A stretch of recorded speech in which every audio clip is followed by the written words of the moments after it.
Hello, everyone. I'm Neil Nevi. I lead Arts for Global Development, and I'm super delighted today to have a conversation with Dr. Jessica Phillips-Silver. Dr. Jessica's scientific research featured in Science Magazine, Discovery Channel, NPR, The Atlantic, and China Global explores how musical rhythm shapes brain development across the lifespan. She is a scientific contributor to multimedia interdisciplinary exhibitions, including the Notes to Neurons exhibit at the Chicago Museum of Science and Industry. So welcome, Dr. Jessica. Your research explores how we perceive rhythm and train movement to music. Can you explain the neural and the physiological mechanism by which rhythm and music influence both the brain and body, including why rhythm moves us to dance and how these processes operate across the lifespan? Yes, absolutely. So thank you for having me, Neil, and I'm really excited to be part of this experience at the Kid Museum.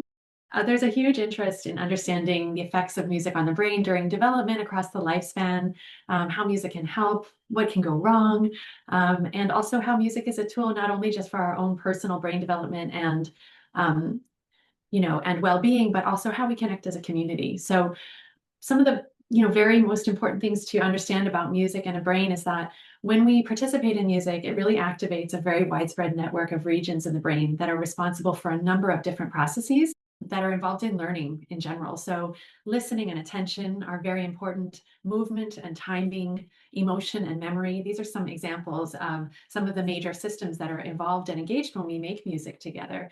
And it's important to understand that we're really talking about a brain-body system. So the effects that music has are profound on the brain, but not limited to the brain. And we experience that when, music with a good beat comes on and we can't help but move our body, or we love to move in time together, whether it's with a group at a concert or taking an infant or a child in our arms and bouncing or swaying to the beat.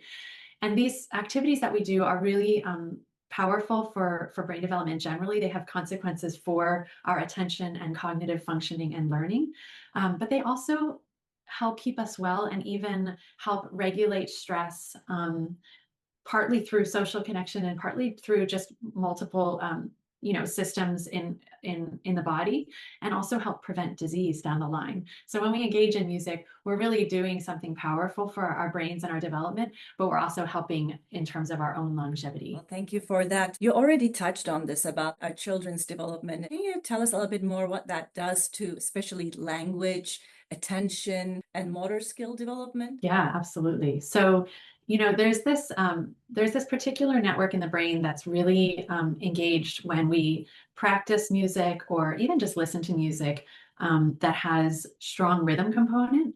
And it's this network of regions that really are responsible for taking in sound information. So that includes music, but also language and any other sound information in the environment, and really paying attention to predicting what is coming next in that signal and when. So for example, if we're in a conversation or if a child is learning to speak, they are learning to take in the very small sound elements that are coming in through, the speech that they're hearing, and they're learning to break that down and predict and anticipate what's coming next, as well as then begin to learn those language skills to be able to respond themselves. So whether it's repeating the word, pronouncing it correctly, learning a word in a new language, or just understanding, when it's their time to take a turn in the conversation. But this is also this timing and anticipation. It really has a way of integrating the sound information that we hear with the way our bodies need to then respond physically to create that response. So that could be a vocal response, like repeating the word or repeating the melody that you sang to me, or harmonizing with you. But it could also be, for example, playing my instrument, dancing in time to the beat. And there's a very physical component to this kind of information that is present not only in music, but also in language. And there's something very special about this integration of auditory sound areas in the brain and the motor systems that is very powerful for children. So if you think about a child who is learning an instrument or singing in a group for fun, or even just sitting in a classroom, following instructions, we all are familiar with the children's bodies need to move and to explore through movement and also to take in information through movement. So this is important for us to understand, not only when it comes to learning language and music, but thinking about how children learn in general, their need to be able to process information and move their bodies as a way of thinking about that information, as a way of understanding meaning of that information and creating appropriate responses is something to really, for us to really value and prioritize in classrooms and schools and any settings where children are expected to learn. Because the reality is that the way I like to think of it with children is that the natural state of the child's brain is a state of growth and learning, right? So no baby needs to be encouraged to explore and take their first steps. No child needs to be encouraged to speak their first words. They do this naturally, and they gravitate towards experiences that create sounds and movements that are playful and that get information in that their brain is really needing. So the understanding, for me, understanding the very embodied nature of sound processing and learning really helps us to understand how best to create supportive environments in which children do what they naturally do, which is learn and explore and experiment and correct errors and refine and end up learning skills to create something really productive and valuable. For adults, this can be a little bit challenging for us to remember sometimes because we in many ways have learned to restrict our movement. And of course, we sometimes have the capacity to learn and create with less physical movement than children. Nevertheless, all of our brains learn best when we have freedom of movement, however large or small that may be, and when we have the ability to sort of continue to move our bodies and maintain our own curiosity and our own ability to express or change our habits. So this is something, the movement component is something really important for us to just keep in mind about learning in general. As you were talking about sounds, it just made me think about what if the sounds that we hear are not necessarily fun or entertaining, as the world is getting more and more louder in terms of the various technology, the traffic, or even some experiences where there could be sounds that could be traumatizing. How does that really impact the individual? Those negative, unwanted sounds, and what can we do to mitigate that? So let me answer that question in a couple of ways. So first, when we think about the potential for sound to create stress or even trauma, sound is a very powerful physical stimulus. And so there are studies that look at the effect of, really excessive volume, or for example, in the case of an accident or a traumatic event or experience, that can have impacts that on not only on hearing, of course, but also on the nervous system in general, right? So in a case of a traumatic event, sound can really contribute to post-traumatic stress, as well as be a trigger that, causes ongoing symptoms. So in cases like that, there's work that really suggests that working with a professional who practices tools on, exploring safe sounds and regulating sounds is very important. Mm-hmm. On the other hand, we can think about the kind of ongoing daily chronic stress of being in a noisy environment, not having maybe enough moments of silence. And also something that I think about is, our current habits that we tend to see among children and adults, in particular with a lot of time being spent consuming media content on screens, for example. I see a couple of things that really catch my attention. So one is there can frequently be kind of chronic ongoing sound that becomes noisy environment. That can be a contributor to ongoing chronic stress. So for example, a child in a chaotic environment, whether that's school or home, with a lot of ongoing sound stimulation, perhaps at volumes that are too high for what that children's system can handle, or sounds that are unpleasant, not enough moments of quiet to allow for recovery of the auditory system and the brain in general, that can be problematic. The other thing that I think is important for us to remember is that sound is meant to be a very nourishing stimulus when it comes in the form of the auditory information that our brains really need. So when we think about things like language, conversation, social connection, music, things like this, we actually have to remember that our brains evolved to take those sounds in, to speak to one another, to engage in conversation, to build relationships, to sing and dance and enjoy music together. And sometimes we can also notice examples of children who are just missing out on some of those experiences. So, for example, if we have a situation of a school where music activity is not necessarily prioritized or allowed on a daily basis, that's an example where a child is, it not only may be the case that the child is receiving a little bit of too much ongoing noise in terms of an environment where there's not a lot of focused listening attention, but also they're missing out on the sounds that most support and promote their development.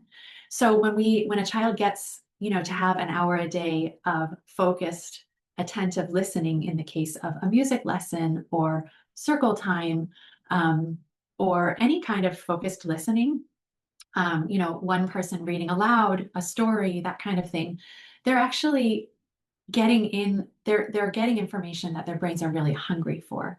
So the bottom line is I kind of look at this in two ways. One, we want to think about how much noise is there in the environment, and is that noise kind of constant? Are there moments of rest, less noise, in order for the auditory brain to recover? But also, are we feeding the auditory brain what it's hungry for, right? And so in addition to listening to teachers' instructions, listening to parents' directions, trying to be told to focus on what the adults want the children to do, are we also giving their brains the information that they need, practicing music skills, practicing language skills, doing that with their peers in a community, so that their auditory brain is actually becoming better at the skills of auditory attention, regulation of that attention, and also cooperation and connection through sound, right? So we also want to think about how the child's brain is not simply a passive receptor of sounds,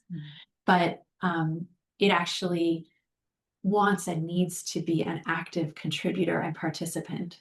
So the more we can practice the skills of speech and language, reading, and music, the better refined those areas of the brain become.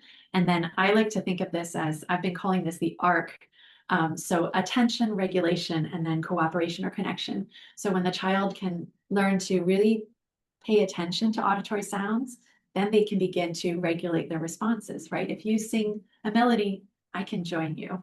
If I can't pay attention to the sounds because my brain hasn't learned to, either there's been too much noise, I can't find the signal, or I'm not being given a chance to practice the skills, then if you sing a melody, I might not be able to match your tune.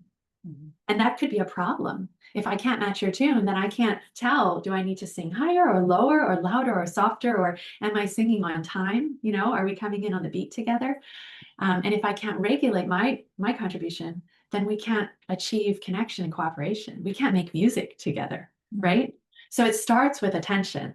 If my brain can learn to pay focused attention to the sounds coming in, then I can begin to match those sounds, create my own. And only after we have attention and regulation, then can we achieve ultimately what our goal is, which is to make something beautiful together and to experience connection and cooperation.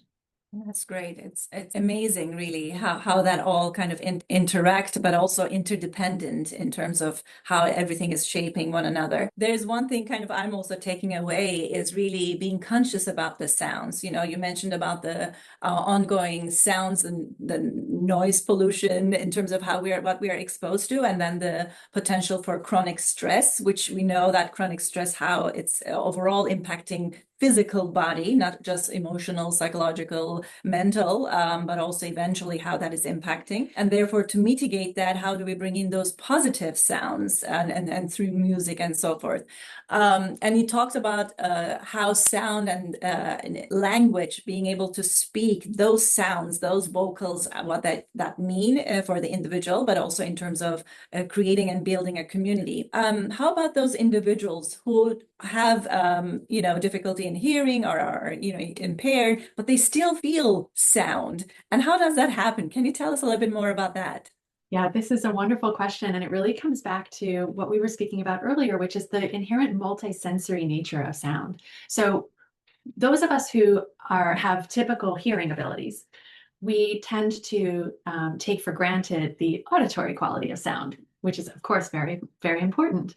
But the thing is, sound is much more than auditory. Sound is vibrotactile. So anytime you hear music with a very deep bass line, we know that we can feel the vibrations in our body. It increases our ability to find the beat and move to the beat. It often is associated with the groove, that desire to move to the beat, but also the ability for us to lock into time together, right? So if we can really feel the beat together, we can really connect through the rhythm of the music.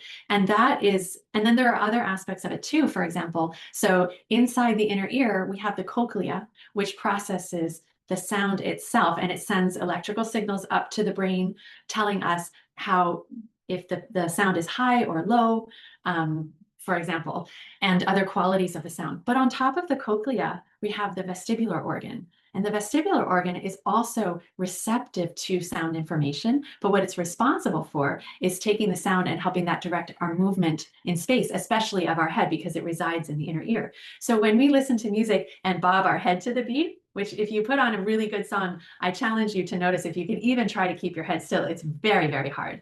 And if you ever see any entertaining videos online of other animal species that also move in response to music, you will almost inevitably see that head movement too. So what that involves is vestibular input. And that means that sound is auditory, it's vibrotactile, it's vestibular, and it then engages these motor systems, which are extensive.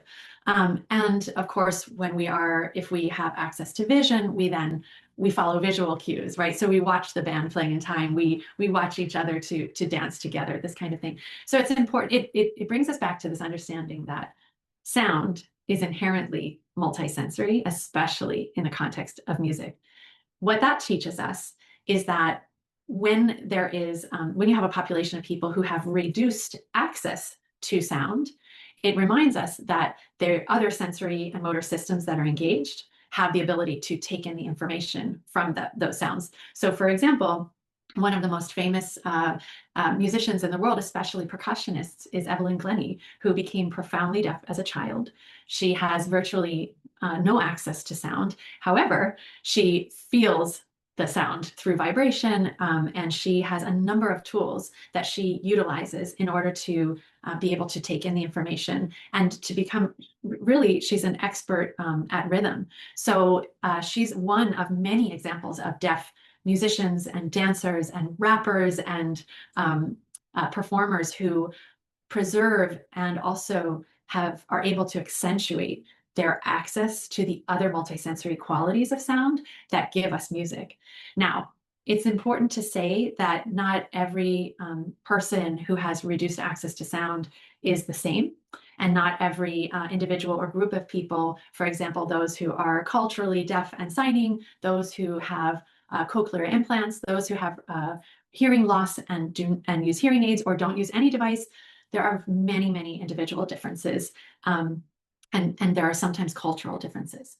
Nevertheless, what we know from scientific research and from listening to communities and experts of deaf musicians and dancers and families and children is that they actually have, generally speaking, they have the ability to experience music. And one of the best abilities that we've seen is actually with rhythm.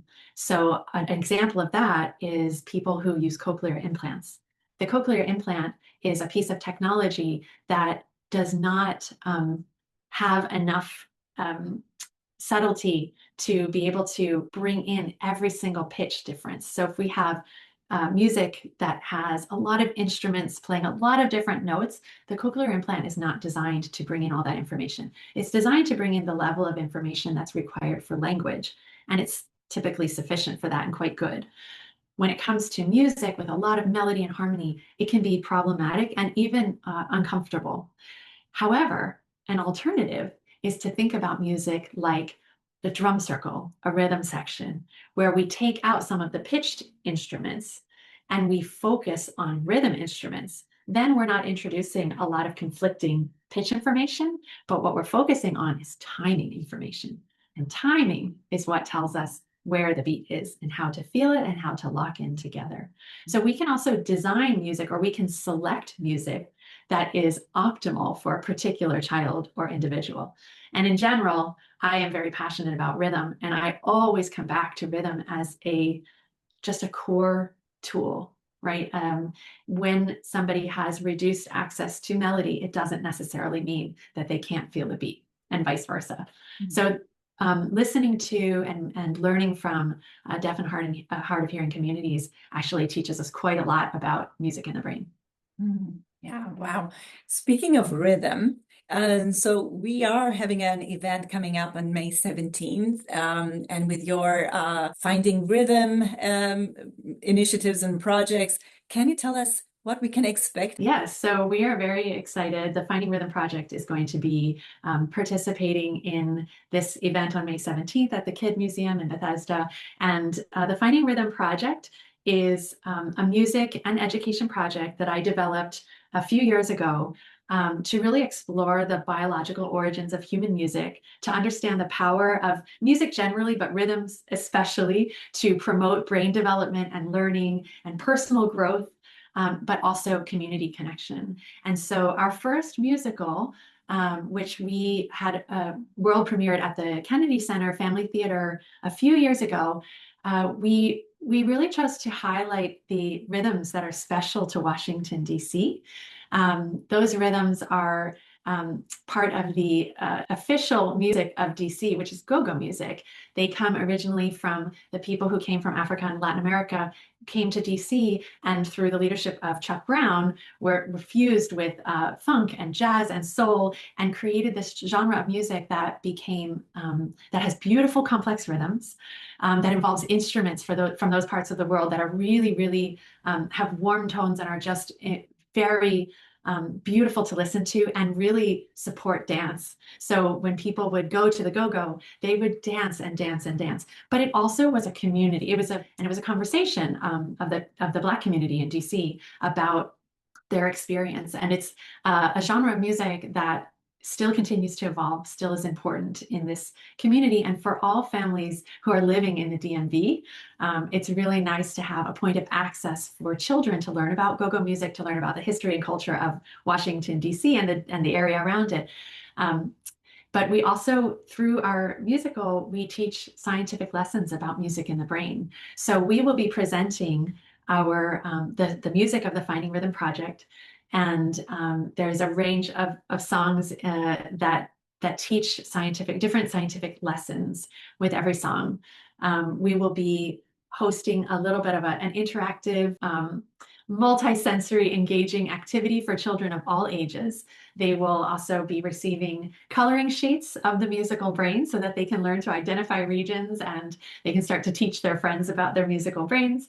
And we'll be sharing some of the beautiful artwork from our project, the Finding Rhythm Project. This activity will be led by the star of the show, the music director, the producer of the Finding Rhythm Project, Dante Pope. And we're very, very excited to be using this new opportunity to fuse the brain science with a really good music and dance party in order to teach children about the power of rhythm in their own brains and the power of rhythm to bring us together as a community. That's super exciting. I would also probably add all children of all ages and people who feel like children, I guess, or can tap into their inner child to experience this amazing multisensory moment. Yeah. So we're almost getting to our end of our conversation, Dr. Jessica. Are there any key recommendations for parents or adults in their daily life how to integrate more positive sounds? What I always like to say to adults who are parents, caregivers, but also just as we live, our own daily experiences and deal with the challenges that we're facing at this time, I like to remind people of the multisensory nature of sound and music and the very powerful effects of listening and moving on our overall, our learning and our cognitive processing and our attentional abilities, but also our well-being and preventing disease and decline later in life. So the very simplest recommendation is always, whenever you're in doubt or whenever you're feeling overwhelmed, come back to listening to some focused attention on sounds that are beautiful to you. Come back to giving yourself permission to move your body to those sounds and allow yourself time to process those things. Sometimes that means having a little bit of silence before and after in order to give space around the focused listening activity. But this is something that we all need and we all deserve to have. So it's okay to reduce the visual stimulation, put down the device. It's okay to stop watching. It's okay to simply put on a beautiful piece of music and close your eyes and just listen. It's okay to sit in your comfortable clothes with a cup of tea or something and to simply move your body in your seat or move around the room. It's okay to do this alone, and it's okay to do this with children. And in fact, I think these simple tools are going to be some of the things that really contribute to our own well-being and our longevity as we get older.